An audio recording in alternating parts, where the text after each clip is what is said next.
You know what they say, folks. You can't beat them. Play Sticker Goblin, and then they die.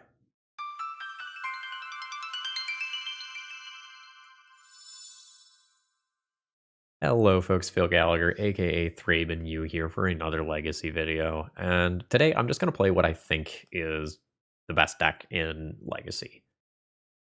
Name Sticker Goblin, and by extension, Ancient Tomb and Lotus Petal have been seeing increased amount of Legacy play ever since it finally came to Magic Online. And some other recent printings like Cry Goblin have kind of pushed the deck over the top. And many times in recent memory, I remember watching my opponent mulligan to 4, and then I just get like Sticker Goblin, Cry Goblin, double activate, swing for a billion, I'm dead the next turn. Or something of that general nature. And we've been seeing tons of this deck in leagues, as well as decent Legacy Challenge finishes as well. There are a number of things about this deck that make it really appealing. Number one, it mulligans very well. Number two, it steals a lot of free wins. Like, sometimes the Chalice of the Void just kills your opponent. Sometimes Sticker Goblin into Cry Goblin or Sticker Cry into Muxus just goes and kills your opponent. Sometimes you just play like Rabble Master into Rabble Master into Broadsides. And there's a lot of ways that your hands can just line up where your opponent just gets overwhelmed. And even if they have some degree of interaction, it ends up just not being enough. And while a lot of times I try to showcase like fun builds and stuff of the format, like I think this deck is becoming popular enough that I need to showcase it again on this channel to kind of like show how well this deck has been refined. Something like this is approximately stock. I pulled X Whale's list from a recent Legacy Challenge, I think top 16. And I think Broadside was kind of the last thing that pushed this build of goblins over the top and kind of made it so that Aether Vial goblins, at least in the short term, is obsolete in my opinion. I know a few people in the goblins Discord are still a big fan of the Aether Vial builds, but this deck is just so incredibly consistent. I like removing Skark Prospector from the deck. I have not been overly impressed by that card. It is a way that, helps you to get to that turn 2 name Sticker Goblin, and it does some impressive things with Muxus lines, but Sticker Goblin already does the impressive things with Muxus lines, so I'm not really sure that you need it. I can't speak to some of the specific numbers. Like, I can't with certainty tell you that 3 Goblin Matron and 2 Goblin War Chief is correct. And here's X, Y, and Z reasons, but I really like this build. You get a bunch of Furies out of the sideboard for your fair matchups, and otherwise you're largely focused on 2 things out of the sideboard, which is respecting graveyards in unfair as well as fair ways, and making it so that you can steal additional games with Magus of the Moon effects. If you watched my video from what will probably be yesterday for you all, where I was piloting the Rug Broadside Murktide Regent deck and like living the dream of throwing Murktide at my opponent's face, a Blood Moon shuts down a multicolored deck very, very hard. And so when your opponent has to both respect like early aggro kills and early prison kills at the same time, which sometimes require different cards like a Lightning Bolt versus a Force of Negation, for example, it makes mulligan decisions tough. So I think this is the best deck in the format. I'm relatively good at piloting these sorts of archetypes, so let's put my money where my mouth is and see if we can bully some people and accrue some play points to make up for some of the stinkers that I've had in the past week or so. Thank you very much to Slathoven for giving me a Dealer's Choice donation deck list that lets me go and do the broken things. Also, like, Magic Online kind of went down for like 2.5 days with instability issues, and somebody might need to record a league kind of quickly to stay on track. If you end up needing any cards, check out my good friends over at Cool Stuff Inc. and use promo code ThrabenU to save a little bit off on your next order, and let's go bully some people. Okay, I had a video software crash thing happen in round one, so we're going to go through the replay real quick. And it is unfortunately going to go very quickly. My opening hand here is actually incredible. So, mathematically speaking, with Name Sticker Goblin and the way this hand looks, I can Chrome Mox, imprint a Shatterskull Smashing, play City of Traders, and unless I roll a 1 through 6, I can attempt a turn 1 Muxus. And if I have any reasonable Goblin draw, then it is just very easy for me to play Name Sticker Goblin safely. Unfortunately, my opponent is just playing Upsal spells, and they just have the turn 1 on the play, which is better than my turn 1 on the draw. And so we relatively easily lose game 1. As far as sideboarding goes, I actually have pretty good options. I have Leyline of the Void and Unlicensed Hearse to attack the graveyard, and I have some lesser things. If I'm like on the play and I chalice them off of artifact mana, then Blood Moon becomes a soft win. It stops them unless they have something like Force of Vigor to take it out of play. So what I ended up doing was trimming a lot of my top end to bring in kind of most of the stuff over here except the Emrakul. So I'm now going to be on the play for game 2 here. This first opening hand can play an unlicensed Hearse on turn 1, but I decide to mulligan this one. If I lead on unlicensed Hearse, I'm just going to lose to a Force of Vigor or any sort of other spell that can like bounce something out of play relatively easily. And I kind of rationalize that a Leyline of the Void hand that puts a threat into play on turn 1 is just like much stronger than this. And so I mulligan. I reluctantly keep this 6-card hand that can play Chalice of the Void and Cry Goblin on turn 1. Rationalizing that this is a hand that has a lot of upside, but they do have the Force of Vigor, which would have gotten a Leyline hand, which would have been what I mulliganed to anyway. My opponent starts to tap this Chrome Mox, which is an indicator that they have a removal spell of some kind, but they're waiting to see if I play a more premium creature, and this Dismember ends up getting me. So I have a Magus of the Moon the next turn, but once my opponent's black mana is down, the game's kind of over. A pass the turn line is rare, and something like Fury becomes an out for that, but I miss on that draw, and my opponent takes down the first round easily. Alright, so I'm going to keep this hand. It's quite good. It will probably end up being Namesticker Goblin into both Goblin Warchief and Goblin Rabblemaster uncounterably. We don't have the nuts for the turn 1, but you can't have it all. But this is hopefully enough. Ooh, my opponent is on the play. And they actually slow me down a whole turn cycle here by doing that. That's fine, though. I can remove that Magus of the Moon if I want with Shatterskull Smashing. I'm probably not going to do that. Ooh, my opponent is like a red no attack? Question mark, question mark, question. I guess it's reasonable depending on what the rest of the hand looks like. I am just going to play the Namesticker Goblin. If my opponent has like a Swords to Plowshares type card to disrupt this trigger, because it only works if it resolves, I'll just play my stuff out normally. Okay, cool. Yeah, like I will just work towards hardcasting a Muxus. I can do it in in 2 turns. I just play Goblin Warchief into Muxus. Like we're good. And my opponent can't quickly play an initiative creature.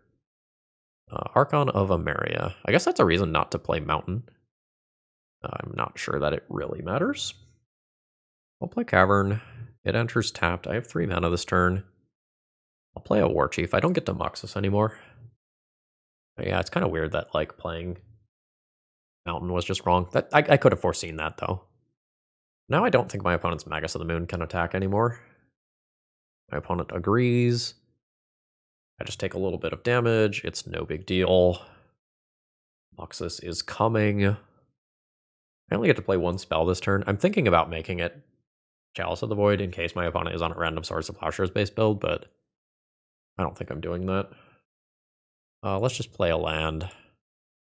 I'll play a Goblin Rabble Master. My attack. Oh, fuck, this makes this attack. I guess this also makes this attack. Right. I should have thought about this turn a little bit more. I think this is ultimately fine. But I did not think that through. Alright, I gotta tighten up here. I mean, or more honestly, my answer is that I probably don't have to tighten up because this deck is just really fucking good and will carry me through any mistakes that I make. Alright, my opponent is fully on the defensive. Broadside is insane. Muxus is probably just better. But we have Broadside for if things go poorly somehow. Yeah. So we would have looked at 6. So 1, 2, 3, 4, 5, 6. Okay, yeah, so we would have gotten another Muxus into play, and then we would have gone 1, 2, 3, 4, 5, 6. Yeah, we would have won that turn. Very easily. Alright. Chalice of the Void out. 4 copies of Fury, unquestionably in. And then, like, Unlicensed Hearse and Goblin Trashmaster are playable. But I don't know that they are better than my other cards. So I think I'm just going to whack the submit button. And we should expect that my opponent has a little bit more agency in this next game. In terms of, like, stopping a Sticker Goblin. This is great. It is not the most explosive hand possible. But Rabble Master into Broadside, backed by Fury, pitching War Chief is just really good. So let's see what my opponent has. Fable of the Mirror Breaker. That's fine. I have to think about whether or not I want to kill that on turn 1. No? The mana might be really important. I'd rather just 2-for-1 my opponent with Fury. I think I'm just going to play a hasty Broadside into Goblin Rabble Master and let my opponent have 2 mana. I'm going to be pretty damn good at taking the initiative if that's a thing that my opponent does. I guess I can play post-combat Fury, actually. Put my opponent to 16, remove this from the equation, deal them 7. Aight. Let's do it. 4 damage. Yeah, 4 damage to your creature. Throw this at your face for 7. Is good. Today's video is sponsored by Moxfield.com, which is, in my opinion, the best Magic the Gathering website for hosting your deck lists online. One of my favorite features is that you can create your own custom tags for when you're deck building. So let's say you're building a commander deck and you want to know, hey, how many copy effects do I have? You can just create a tag and sort everything, and there's fun little hotkeys so that you can do this more quickly. So really, please consider checking them out if you are looking to tinker with deck lists online. Okay, I am going to keep this hand. I have a few different ways that it can play out depending on what my opponent is doing. Turn 1 Mountain Spirit Guide Chalice of the Void is perfectly reasonable. Chalice of the Void might be going on 0. Just kind of from the look of things here. Yeah, I think I'm in for Chalice on 0, Goblin Matron for Sticker Goblin, and just Sticker Goblin, Battlecry Goblin, just fucking go. Is the plan. Chalice on 0. We don't know which breed of Urza Saga artifact deck nonsense my opponent is, but this should be good. Aim Sticker Goblin. And pass turn. We could be playing against an 8-cast start. We could be playing against a deck that has like 1 ring and manifold keys and such. We don't know yet. All I know is that my opponent has a 2/2. This Chrome Mox is probably not doing anything. We'd love the high roll here for the full 6. Got the low roll for 4. I can play Goblin War Chief into Battlecry Goblin. That attacks for 2, 4, 5, 6, 7, 8. If I play Battlecry Goblin and activate at sorcery speed, it's 2, 4, 5, 6, 7, 8, 9. It is technically better. The Goblin War Chief line puts one more body in play, which could be relevant versus Urza Saga, though. I think I'm going to go with this line. Ooh. What the fuck is Dream's Grip? Tap target permanent, untap target permanent. Okay. I don't know what the fuck my opponent is doing. That's my turn then. This doesn't attack. There's some bullshit One Ring Mystic Forge combo vibes going on here. That hopefully I power through. A big question of whether or not I power through this is whether or not my opponent's deck has Shadow Spear. If they have like a non-functional Urza Saga package, and it's just a bunch of like Manifold keys and Voltaic keys, I think there's a very good chance that I will just power through a pair of 4/4s before my opponent does something reasonable. Yeah. The target permanent, you can untap these with it. Cute. Yeah, I will take that damage. My Ancient Tomb is like a little bit of a downside here. I don't have a second red mana unless I put Rabblemaster under Chrome Mox. I think this is a post-combat Goblin Rabblemaster into Battle Cry Goblin kill the following turn. That will require me drawing a red land or any red card, which is basically anything except the remaining 3 copies of each of these lands, Chalices, and Chrome Mox. So I think this is fine. My opponent can also dump a bunch of artifacts into play and force a chump block on my end. I guess that's what Matron is for. Grim Monolith represents a lot of mana with Manifold Key. This is 5 mana, 6 with Mox Opal. I expect some threatening 4-drop to come down. Sure. So, yeah. That's not the threatening 4-drop that I was expecting. Is, I think, the kind way to put it. So this is a theoretical lethal attack. So I do need to chump block. And I haven't done the math for whether or not my opponent is dead yet. Feels like they're dead. I mean, assuming I draw the red card. That works. So float mana, Cavern on Goblin, red mana, or Battle Cry Goblin. I guess I have to do the math. All right, beginning of combat, I make a creature. I then activate Battle Cry Goblin. 2, or I should count these as 3s. 3, 6, 9, 10, 11, 12. Or my other goblins have to attack. I guess I don't have to do the math. Because one of us is dead. But I can't block 2 things. I resolve this trigger. I activate this. I now attack with all of these. I put the Goblin Rabblemaster trigger on the bottom. So that I make a 1/1 before this resolves. Did I deal 19? I think I'm just short of it. Yeah, I attacked for 16, and then I am dead on board. Maybe my opponent will show me another card, though. They do not. That's unfortunate. I feel like we win that one most of the time. Goblin Trashmaster seems good to bring in. Magus of the Moon is maybe okay.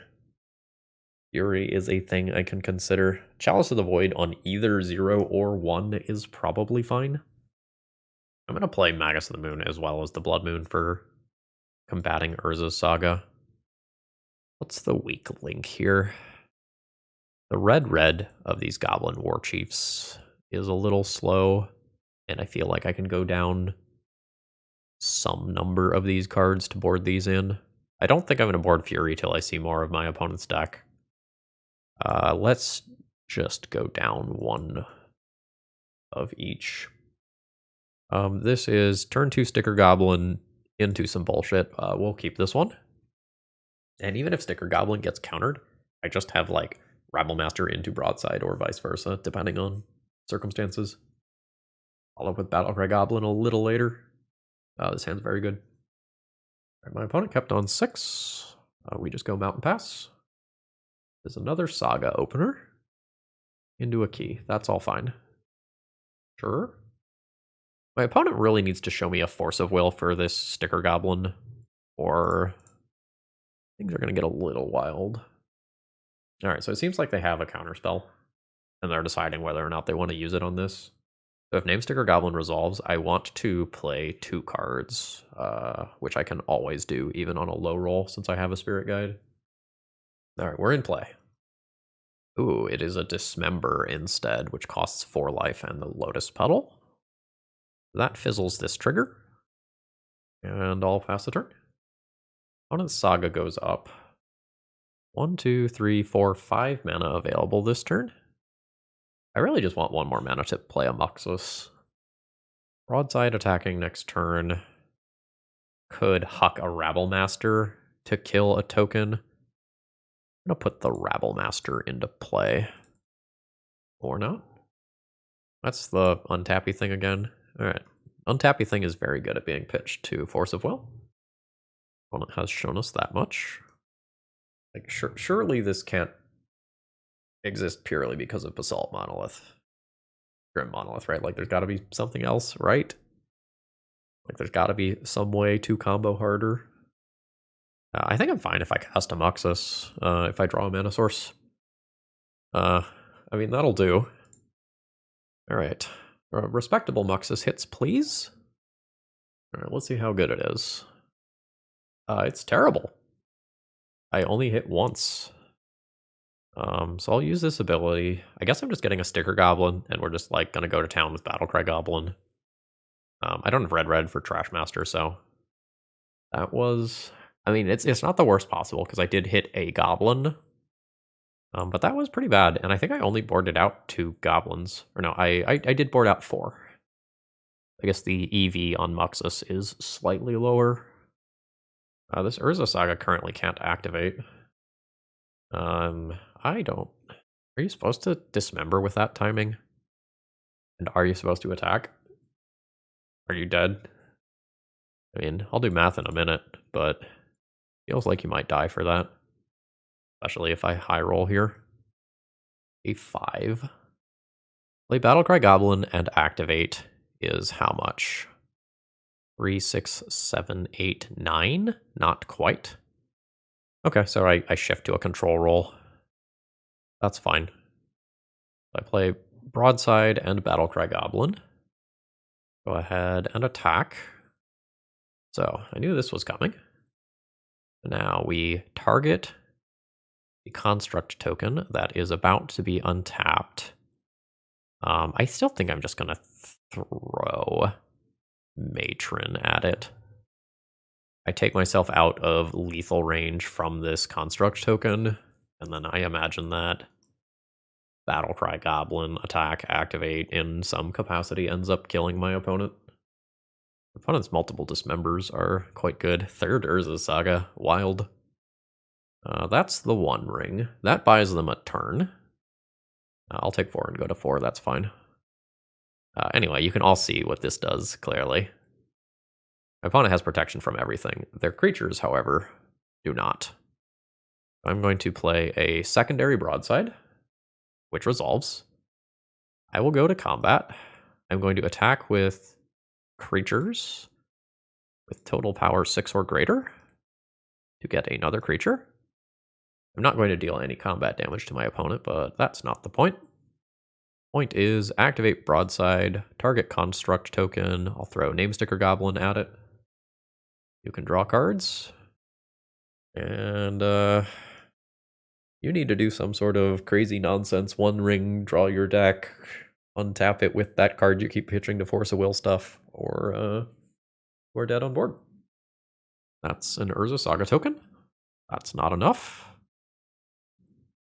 Now I don't even need to do that much damage to my opponent. I don't even know that I need to do any damage to my opponent. I can probably just, like, throw Broadside things twice and they die. There's a Mox Opal for Legend Rule. I guess I can play another 1 ring. My opponent does play another 1 ring. That's fine. Right, they're going to draw cards. Sure. I am fine converting this Spirit Guide into some other goblins and just building my board a little bit more. That's fine. Not the best hits here.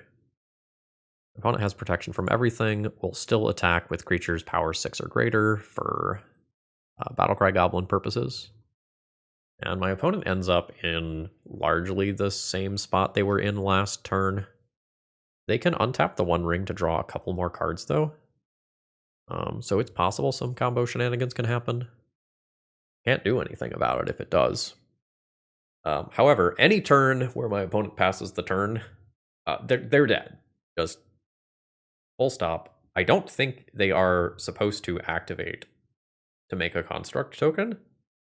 Like, I don't see how that construct token helps them from being dead versus just drawing a bunch of cards with the One Ring and comboing somehow. Like, there must be bonus combo elements in this deck. There's an Otawara. All right, what do you got? Transmute Artifact. They get a new One Ring, which does not give them protection. It's if you cast it. So, yeah. Concede? Seems like concede. All right, not yet. Okay, so combat. And battle cry goblin trigger. Yeah. My opponent is very dead. I don't really know why they're doing what they're doing. It's presumably like what, transmute artifact into like some sort of coveted jewel bullshit. Do I even want Chalice? I probably still want Chalice. I might want Fury. Seems like Urza Saga is the only thing that is getting my opponent out of the early game. Lowering my goblin density is like not the greatest. I think that means I just like get rid of Muxus completely. Like go down Muxus, go down another goblin ringleader. And just like the plan is just aggro backed by Fury for Urza Saga. Just assuming that the traditional aggro elements beat my opponent a good portion of the time. My opponent has mulliganed. I can turn one Chalice on the 0 if I think that's a good thing to do. And then like name Sticker Goblin into other nonsense. I think this is fine. I don't think I need to fish in this matchup. Let's see what my opponent does. They open up on Urza Saga for the 3rd game in a row. And Opal. And Key. Seems good. We got Fury to help out with this Urza Saga situation. I'm going to go ahead and play this tapped. And I am going to go ahead and do this on 0. Like, my opponent has some relevant 1-drops as well. I just don't want my opponent to be able to spew artifact mana after going and producing a bunch of draws with the One Ring. My opponent has just passed the turn. This is unexpected, but pretty cool. I am fine just playing the name Sticker Goblin. If my opponent dismembers it, they dismember it, but that means they're not dismembering another more relevant card. Oh shit, I just got 5 mana. It means I really have 6 mana. The plan has changed. Cast Goblin Matron. It resolves. Yes. Pick up Name Sticker Goblin. Exile Spirit Guide. Cast Name Sticker Goblin. 5 mana. Just Broadside? Just Broadside is worse versus a counter spell, but I would have just stopped the first Name Sticker Goblin. I don't think they have it. Send it. Opponent goes to 18. Activate Broadside, targeting your face. Throw Goblin Matron for a Lava Axe worth of damage. Urza Saga is not producing tokens. And I have 6 on the attack, plus another 5. I have 11 damage showing. That's not counting the sneaky little Fury that's in my hand. So I think we're just good. Grim Monolith represents a lot of mana. I guess a One Ring can now happen and buy my opponent some time. For sure. A Phyrexian Metamorph. Or a Name Sticker Goblin. Sure.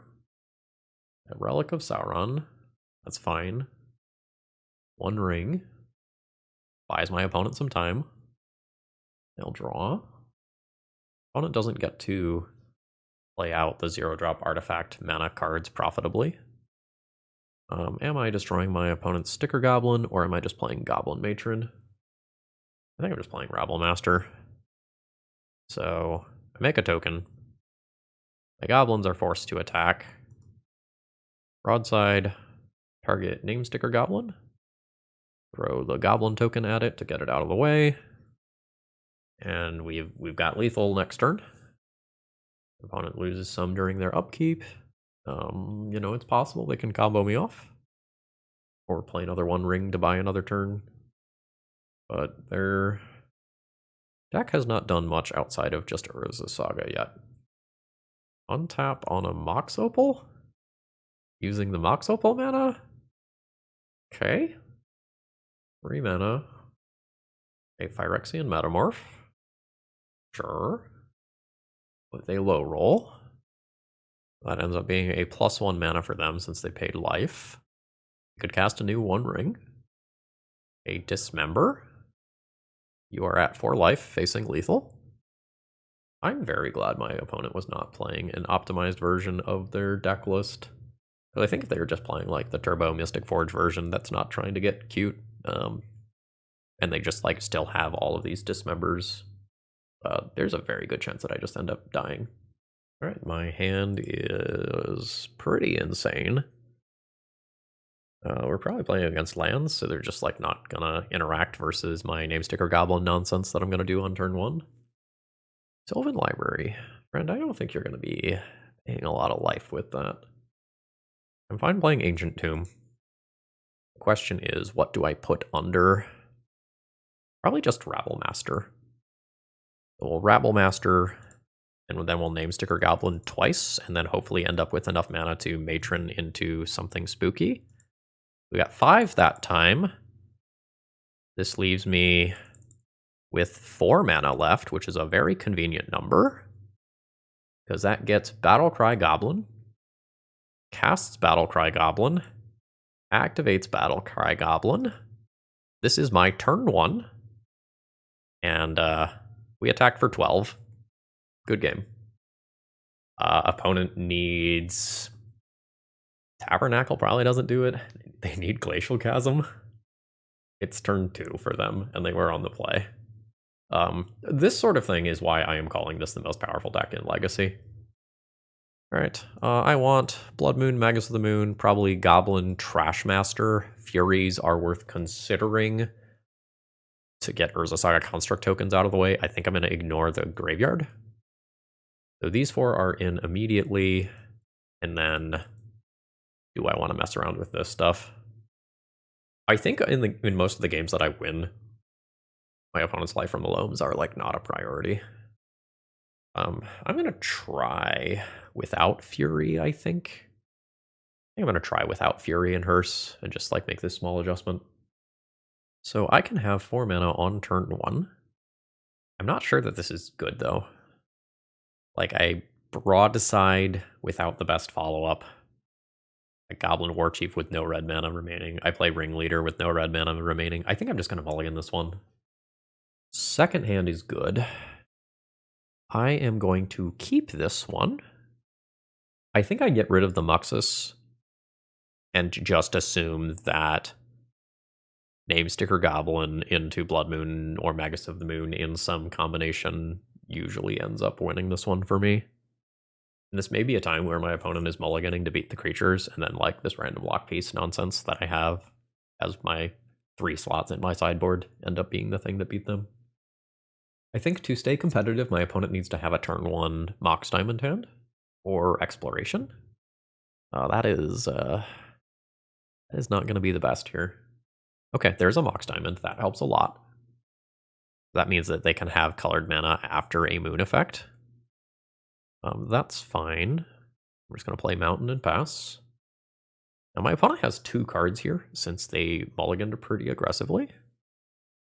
Leaves them in a pretty weird spot. I probably need to respect Dismember if my opponent doesn't just like use all their mana. Sphere of Resistance is good. That buys them another turn. Gives them a chance for Wasteland to come online or whatever. Let's Cavern on Goblin. I will still use this turn to go ahead and put my most expensive card under Chrome Mox proactively. And now, since my good cards cost 4, I pass the turn. And we'll see if my opponent is making Saga tokens, which I imagine they are. Yeah. They can get something like an Expedition map here, or a Shadow Spear. It is a map. Sure. With this extra land drop, I can probably play Sticker Goblin. I play Sticker Goblin with 1 mana floating. My low roll is 5 mana. Yeah, I can just take this as an opportunity to put Sticker Goblin into play. And if I high roll and hit the 6, cool things happen. I think I go with Blood Moon over Magus of the Moon. I think the Blood Moon is harder to remove. I don't know for sure. Like, they play around different things. Like, Blood Moon eats it to Boseiju, whereas Magus of the Moon eats it to something like White Removal. What probably happens is my opponent Expedition maps for Boseiju, and then I play Magus of the Moon afterwards. I take, 4 to 8 points of damage or whatever. I'm no Furies, right? Yeah, I'm no Furies. That is not currently mana. Alright, so my opponent remains the aggressor. I'll go to 16. So, 1, 2, 3, 4. Magus of the Moon. We do this pre-combat so that my 2/2 can't be Mazavithed. And my opponent is done with me. GG's. So I think this is the first truly difficult mulligan decision of the league. I can keep a hand that just goes 3 damage, Shatter Skull Smashing, Chrome Mox, imprint something like Muxus, Chalice of the Void on turn 1. And in 2 draws, I probably find the mana to follow it up with a Broadside. But every time that I don't, this hand is just terrible. And given how well this deck mulligans, I think I'm supposed to just send that back. This is a keep. I think it's Cavern of Souls that goes back, oddly. That's a little weird. I think it's Chrome Mox, Imprint, Shatter Skull Smashing, City of Traders, Name Sticker Goblin. Yeah. Am I just gonna get fucking oopsed again? Don't do it. Okay, it's a mirror. It's not a mirror. Okay. Well, my Name Sticker Goblin is a lot worse now. This can enter untapped. This becomes my spell for this turn. Chrome Mox, Imprint, Name Sticker Goblin. Tapped Shatter Skull Smashing. Probably becomes the line instead. So let's go ahead and do that. I would not like to pay the life. And then I can do Mountain untapped and just like work towards Muxus levels of mana. One has named Elemental. Okay. I am good with that. So that's like in theory supposed to work towards something like Solitude. The City of Traders entering tapped is definitely a little bit annoying. I'm just thinking about whether or not there's something I want to matron for as a mid-range card before I Muxus. Like, I can just go and get a Broadside or something. I think I'm going to do that. I think that is just very strong in the medium term. Broadside. And then, like, I use Broadside to kill Archon, and then I can work towards doing something busted. Sure. This 4 mana. Opponent continues to attack. I'll put Cavern on Goblin. Play Broadside. Go to combat. This is the moment where my opponent can Solitude to remove Broadside. That is a Spirit Guide as well to make that happen. I don't think my opponent is clocking me fast enough for this to matter. Like, on my next turn, I matron for Muxus, and then I play Muxus and just assume that Muxus takes over the game. Yeah, so, like, my opponent's in kind of a weird spot where they can't necessarily go, like, metaphorical balls to the walls and just attack me for 5 repeatedly, because they are in real danger of hasty creatures dealing a large amount of damage to them and messing up their spot. But my opponent's mana is terrible, and it's now relatively difficult for them to play spells without losing City of Traders. So there's my 1 spell. I'll go and grab Muxus. Play City of Traders. This is 6 mana for next turn. I can also double block a Solitude on attack now if I decide that that's a thing that I want to do. Let's not, though. I can just let my opponent have that life. And then we just see how good this is. Good. Good is the answer. I'll get a Rabble Master to hand. Go to combat. Without thinking about it, I'm just going to send them all. My opponent goes to 18.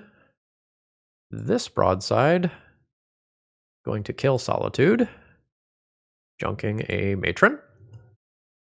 This broadside is going to kill Archon, getting rid of a Matron.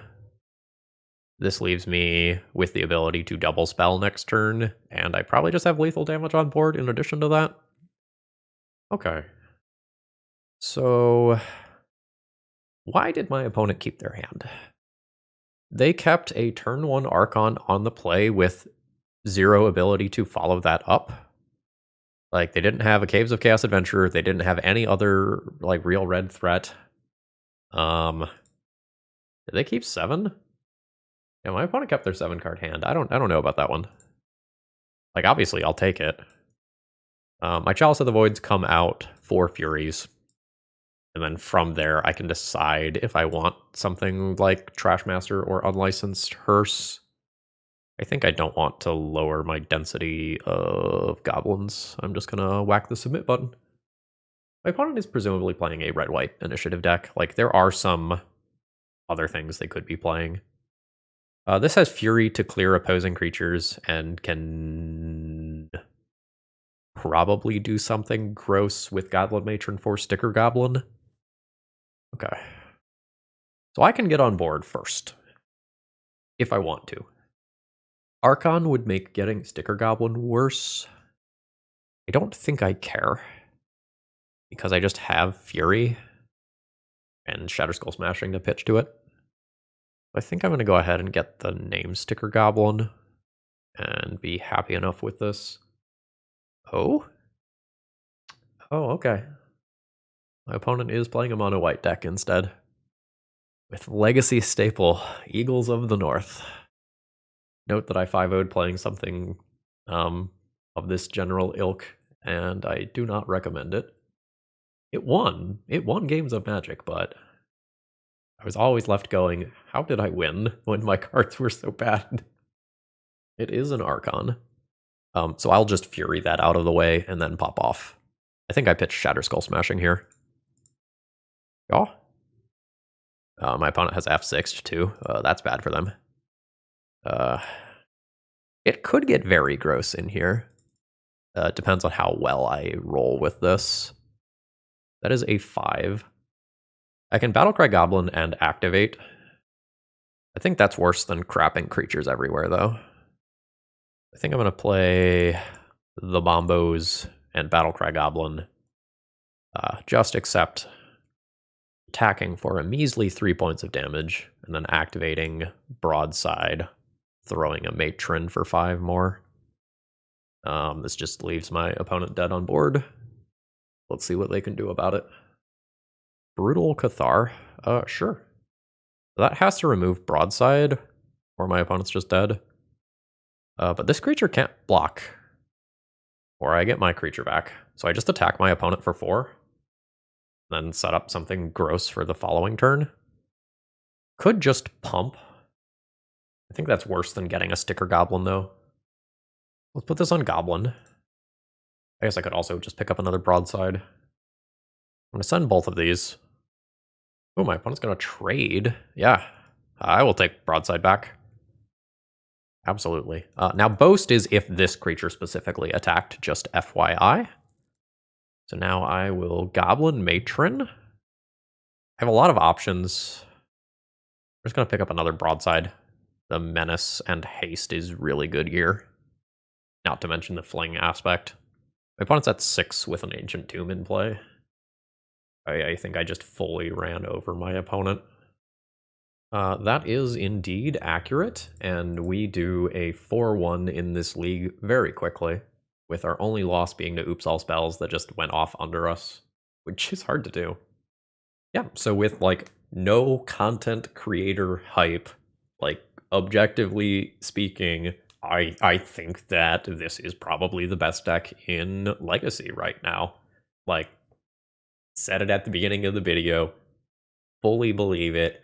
League went very well, and like the results speak for themselves. The things this deck is capable of doing are insane. They are probably within the acceptable power level range of Legacy, but like this is the top of Legacy right now. Like, this is what your brews have to contend with in leagues. A lot of times there's some police of the format, like some deck that you are expecting to play regularly, and if you don't pass the deck tech, like the deck test, like your deck is just fully not viable. And a lot of times, like, it's the Delver matchup. Like, if your Delver matchup isn't reasonable, your deck is just not Legacy playable. But right now, it's how's your Ancient Tomb matchup? Like, how do you line up versus Turbo Goblins? And while I think our opponent that was playing like the blue One Ring deck was playing a deck list they probably shouldn't be playing in Legacy, the fact that they had multiple dismembers just like in respect of having cheap, consistent interaction versus early creatures like Sticker Goblin and initiative creatures and stuff, like I do respect that a lot, and I don't think I highlighted that enough in the round while I was recording. Now, generally speaking, in recent Legacy, and by that, like, let's say the last 5 years or so, it usually isn't an Ancient Tomb deck that is the deck that you have to like pass the test of for your deck to be viable. Like, that's really weird. The only time that that's happened is when White Plume Adventurer was still legal and Initiative just like snapped the format in half. So the fact that like a fair like goblin creature type deck, Typal deck to use the new terminology, is just like unquestionably like a tier 1 or S tier deck in this format, however you want to think of it, is kind of wild. It's no surprise that a lot of people who are grinding leagues and are realistically in the trophy race are playing this. This is a deck that is very good, steals free wins, plays leagues quickly. There is a lot to like here. But let me know down in the comments below kind of what you think of this, or if you think I'm full of shit and this deck is just going to disappear. I'd be happy to hear that too. But anyway, if you need your name sticker goblins to stay competitive in Legacy, check out Cool Stuff Inc. and use promo code ThrabenU to save 5% on your next order. Folks, I hope you all have a wonderful rest of the day. See ya!